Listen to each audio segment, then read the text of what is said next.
Ce premier cours va porter sur la prise de contact qui se fait de façon douce, par des pressions douces. On évitera deux zones. On évitera les pressions directes verticales sur la colonne vertébrale et les pressions sur les plis poplités, c'est-à-dire le creux qui se trouve derrière les genoux. On passe sur les mollets. On engage le mouvement de son propre corps avec son souffle dans les pressions. Il faut lâcher la force du haut et travailler avec tout l'engagement du corps. Les Japonais disent qu'il faut engager son hara, c'est-à-dire la zone de l'énergie qui se trouve au niveau du nombril dans chacun des mouvements. Les pressions douces sont une des meilleures façons de créer la détente en premier lieu et d'amener une décontraction qui va permettre d'engager les autres mouvements par la suite.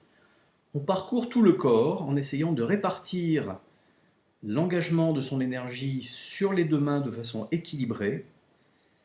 Bien entendu, il n'est pas question de partir dans un premier lieu dans des pressions extrêmement fortes.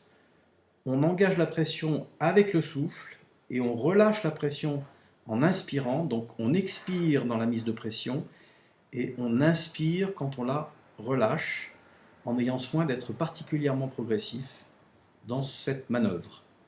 Voilà, il n'y a pas de zone interdite sur le corps, encore une fois, à part des pressions directes trop fortes sur la colonne vertébrale. On essaie de travailler de part et d'autre de la colonne vertébrale avec une intention d'apaisement, comme on le ferait quand on calme un enfant qui pleure ou qui s'est blessé. C'est un mouvement très maternant et qui permet une très belle introduction à tout type de massage.